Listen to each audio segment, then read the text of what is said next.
a woman my height.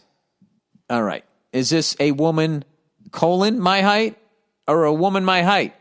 All right. Dear Mr. Burr, saw you at the Bon Scott gig at the start of the pandemic. That's the last gig I did. That's the last time I did stand-up. And really understood how a world-class comic does it. Thanks for the laughs. Yeah, I had fun. Thank God I had a good set. Anyway, he goes, I'm a 6'3", 235-pound man. Oh, there you go. Playoffs, Stanley Cup size right there. That man will keep things settled down on the ice there. And have dated or hooked up with women with heights ranging from 5'3" to 5'9". I've also hooked up with one or two women who were 5'11".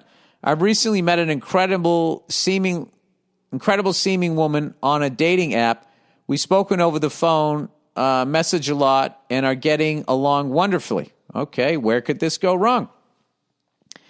We're being hesitant on hanging out because of the pandemic, but might do a sort of social distance date if we both test negative.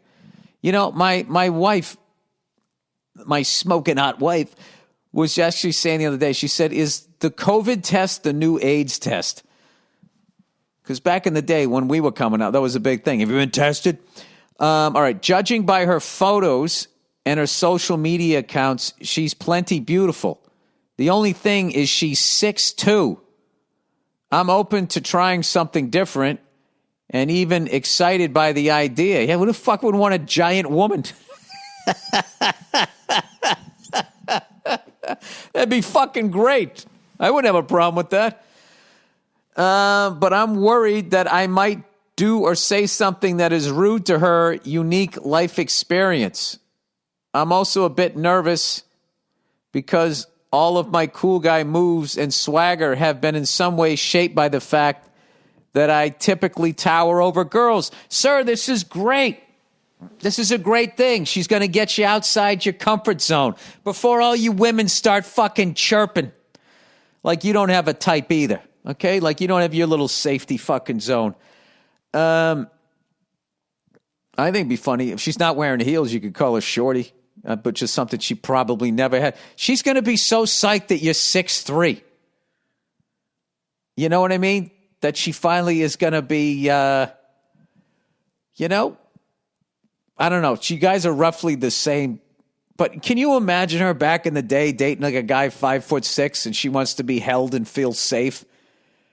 You know what I mean? And he's hanging on to her like a fucking one of those creepy toddlers that breastfeeds too long.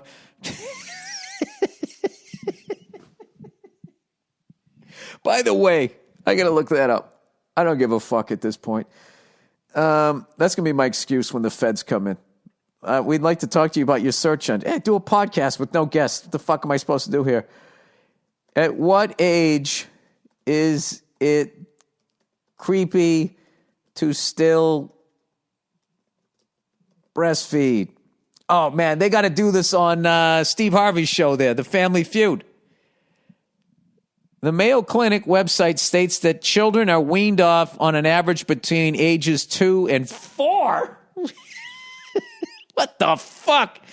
You listen, nobody remembers what happens to them when they're 3. You can't remember. You do not need to remember hanging on your mom's boob. You don't want to do that. And in some culture, extended breastfeeding continues for a couple of years past that. While the American Academy of Family Physicians recommends breastfeeding past infancy and gradually weaning off at no precise age.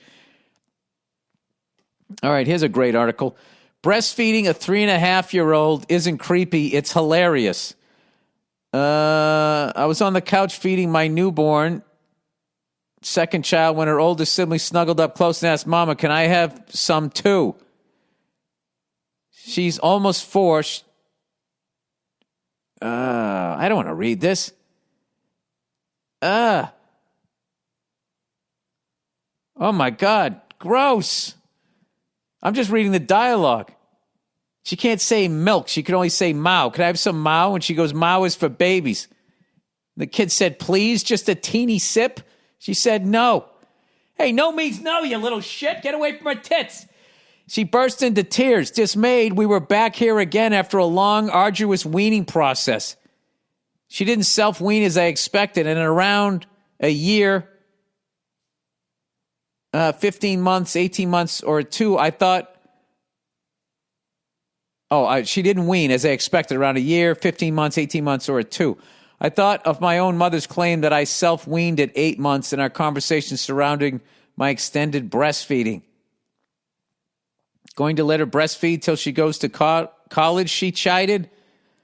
I said her frozen baggies of milk are in a care pack. I don't want to read this.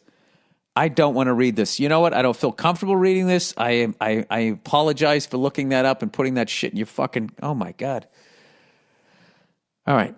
Anyways, yeah, she's going to get you outside your comfort zone. All right. This is a strange new world for me, to be frank.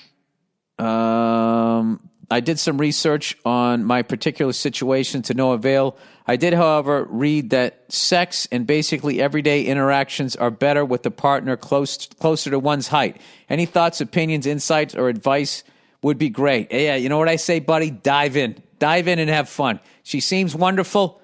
You know, the fact that you guys, you know, meeting someone during a pandemic, you actually have to take the time to kind of get to know them a little bit, right? So you don't rush into anything. And you don't hang around for the convenience of someone to so you're not lonely or the sex or whatever. So I think this is a good thing. I think you should definitely do it. And, you know, that'd be fucking hilarious, though, if she... I don't want to get involved in it because you might fall in love with this girl, but there's certain positions that you'll then have to fucking figure out because she's, you know, not super short.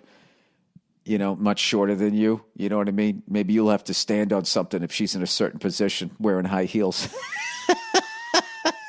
Fucking like 6'7".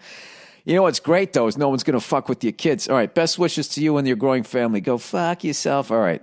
Good luck, sir.